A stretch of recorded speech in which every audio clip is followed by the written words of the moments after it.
Comment se qualifier pour une finale de la Ligue des Champions quand on a perdu le match aller à domicile 1-0 et que l'on va jouer devant 98 000 supporters catalans contre une équipe qui possède en Ronaldinho le meilleur joueur du monde? Voilà un gros problème à résoudre pour le Milan AC. La solution viendra peut-être de Super Pippo Inzaghi de retour à côté de Shevchenko. Ce duo-là peut renverser toutes les défenses, même les plus fermées. Voilà le tableau de ce Barça-Milan à suivre en direct sur TF1 avec Jean-Michel Larquet et Romain Delbello. Bonsoir à tous, le Camp Nou à Barcelone pour la demi-finale retour de la Ligue des Champions qui jouera contre Arsenal. La finale le 17 mai prochain au Stade de France. Ce sera soit le Football Club de Barcelone, soit l'AC Milan. Bonsoir Jean-Michel. Bonsoir Thierry. Il faut dire qu'après ce match aller, la victoire à San Siro des Catalans, 1-0, l'équipe de Ronaldinho semble bien partie. Oui, elle se trouve en position favorable, mais c'est comme dans tous les matchs importants Thierry. Plus on approche, une fois que le match terminé à Milan, le Barça s'est dit, ça y est, on est qualifié. Et plus ce match retour s'approche, et plus l'inquiétude gagne les rangs du Barça, non pas parce qu'ils ne sont pas sûrs d'eux, mais parce que du côté du Milan AC, eh bien on n'a pas rendu les armes. On a dit, on va au Barça et on va essayer de se qualifier au Camp Nou. C'est pour cette raison que ce match, eh bien, il est loin, très loin d'être joué d'avance. L'hymne du Barça pour l'arrivée des deux équipes. Et un tifo géant du Camp Nou.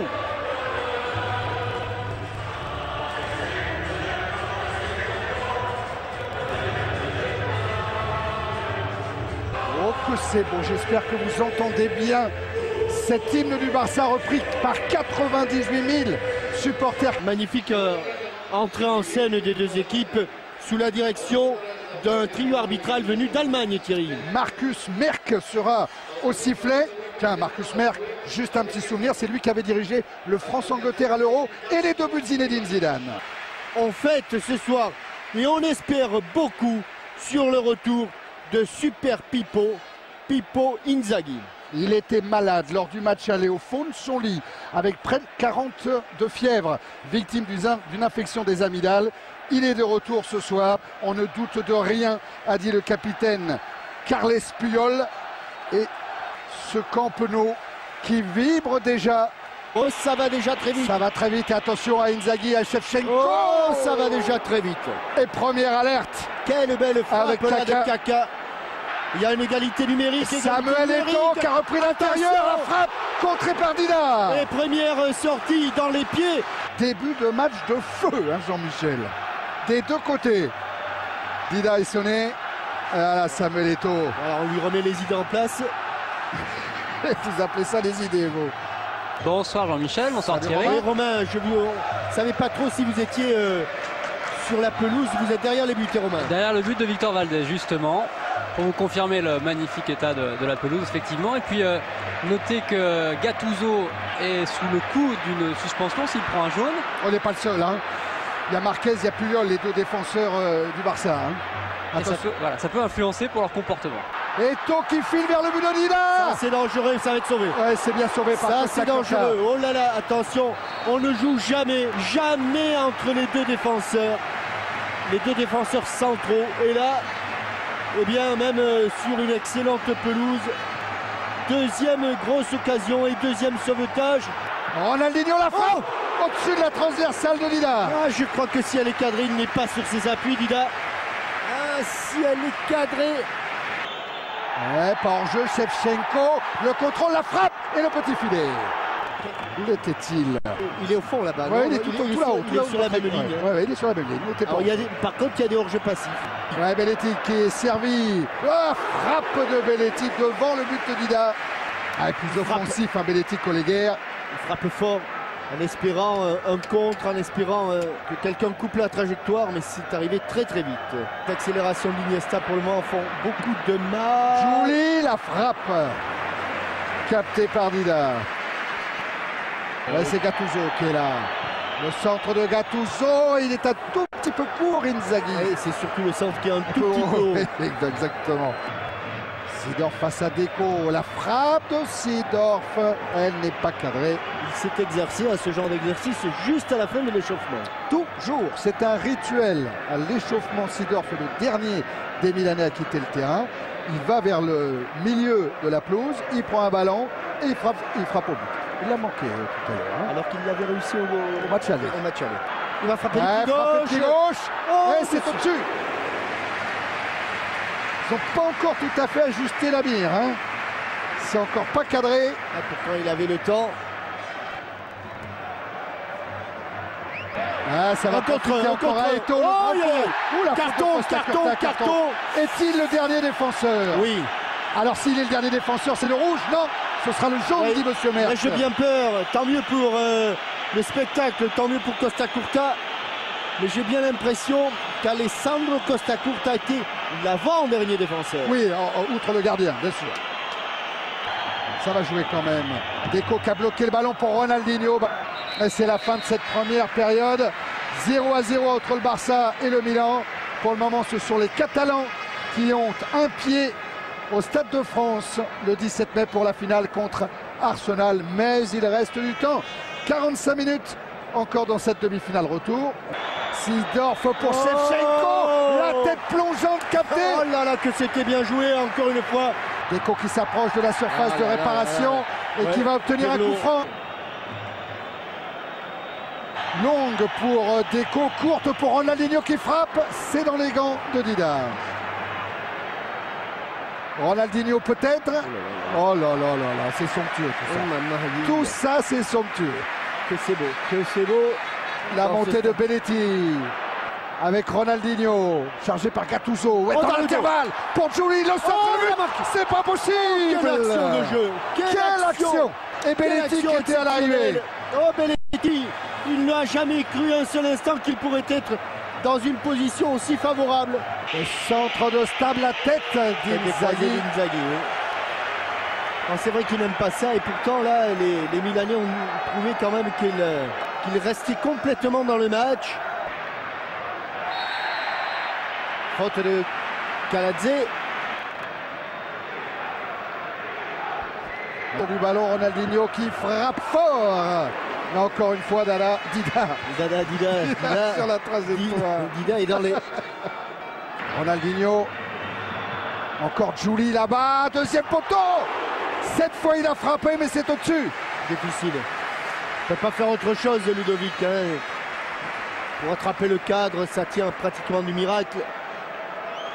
Et l'appel d'Inzaghi dans la profondeur. Il est face à Marquez, lui aussi. Il a cherché le cadre de Victor Valdés. Il a été contré. Ludovic Giuli, la vitesse de Giuli. Elle n'a pas pu redresser cette balle. Oh, la passe aveugle complète. Vous avez vu la feinte de Ronaldinho, Jean-Michel, regardez ça. Il regarde, oh là là là là. Extérieur du pied. Le débordement de Serginho, le centre, repoussé seulement. Et Ludovic Giuli, le buteur du match aller, qui va céder sa place à Henrik Larsson. Ovation quand même. Ah oui, écoutez ça. Quand les gens se lèvent. Hein. Écoutez ça. Et on entend des Giuli. Hein. Et pour le moment, c'est le buteur. Oui, de cette demi-finale. Et ça va faire plaisir. Superbe ovation. Et but. But. Non, faute auparavant. Ouais, ici. Faute de Shevchenko. Qu'est-ce qu'il va faire, Monsieur Merck? Moi, je vois pas vraiment de... Il n'y a pas de faute de Shevchenko sur Puyol, il ne semble pas. Non. Il ne semble pas. Mais d'un autre côté, Inzaghi râle pas trop, ce qui est rare. Alors, qu'est-ce qui s'est passé? C'est bien une faute de Shevchenko sur Carles Puyol qu'a sifflé M. Marcus Merck. Eh bien, elle n'était pas évidente sur ce qu'on a vu. Non, il n'y a rien. Rien. À la limite, le premier qui met l'épaule sur l'épaule adverse, c'est bien Puyol qui met la main sur l'épaule de Shevchenko. Centre de Eto'o, Larsson est là. Il a smatché cette balle. Encore un arrêt décisif. Eh oui, ce joueur, ce gardien tant décrié, est en train pour le moment de maintenir le Milan à flot. Deco dans la surface de réparation, il a choisi la frappe. Deco. Bien défendu de la part de Stam, très bien défendu. Avec Seedorf. Edmilson, il a senti le danger, il va prendre un carton forcément. Après avoir fait cet acte d'anti-jeu et accroché Clarence Seedorf. Carton pour Edmilson pour le moment, sans conséquence sur une éventuelle finale. Et Belletti aussi. La reprise de Serginho. Il a pris le risque là, le défenseur brésilien. Et ce ballon est récupéré par Van Bommel, c'est la fin. Le Football Club de Barcelone, qualifié pour la Ligue des Champions. La finale le 17 mai à Paris. Arsenal, Barcelone. Et on parlera peut-être du but refusé à Shevchenko. Sans doute, mais que cette joie est belle, que ce stade est beau, avec tous ces spectateurs debout, digne aussi des Milanais, à l'image de Rui Costa, de Gilardino, de Gattuso qui remercie les 4000 supporters qui ont fait le déplacement. Ça, ce sont des vraies, de belles images de foot. Beaucoup de déceptions chez Clarence Seedorf. Ouais, parce que là, maintenant, il repense à cette Coupe du Monde qui ne jouera pas. Il ne jouera pas la finale de la Ligue des Champions. Ça fait beaucoup pour Clarence Seedorf, qui a été excellent encore lors de cette demi-finale. Et c'est lui qui aura le maillot de Ronny, de Ronaldinho. Voilà, Clarence Seedorf, superbe joueur. On est un peu triste de ne pas retrouver l'été prochain en Allemagne. Et la joie de Ronaldinho. Oui, Romain. Allez, Ludovic, il est là. Ludovic, donc vous êtes vraiment buteur décisif sur cette demi-finale, puisque votre but vous permet d'aller en finale. Ça, c'est beau. C'est beau, mais je crois que c'est tout un groupe qui avait envie de faire deux gros matchs. Et ce soir, on a prouvé qu'on n'était pas là par hasard et on a envie de prouver qu'on peut aller au bout. Ça, je crois que ça va être une belle finale contre Arsenal, mais on est très heureux d'avoir pu se qualifier ce soir. Dur ce soir, hein, parce que les Milanais, la deuxième mi-temps, ils ont tenté. Hein. Mais c'est une grosse équipe, on savait que c'était difficile et voilà, on savait, ils ont tout joué, ils ont joué leur bateau. Et nous on a bien défendu, on a couru et il fallait tout donner ce soir, c'est ce qu'on a fait. La finale à Paris, c'est pour vous. Et Ronaldinho justement, s'il veut venir, la finale à Paris avec Ronaldinho, c'est un beau clin d'œil. Ouais, c'est super, en plus c'est en France, donc c'est génial pour moi. Donc en tant que Français, et en espérant que cette fois-ci ça se passe mieux pour moi. Eh oui. On vous laisse aller fêter ça avec vos coéquipiers, on les entend déjà dans le vestiaire. Ouais, parce qu'il avait joué une finale de la Ligue des Champions de Julie qu'il avait perdu avec Monaco contre Porto. Il n'est pas le seul. Hein. Non, mais cette fois il jouera contre Arsenal. Arsenal-Barça le 17 mai au Stade de France. Quelle affiche. Superbe, magnifique. Ouais. Comme Paris Saint-Germain-Marseille samedi, que vous commenterez Jean-Michel avec Christian Jean-Pierre. Passez une très bonne fin de soirée sur TF1. À bientôt. Bonsoir à tous et merci.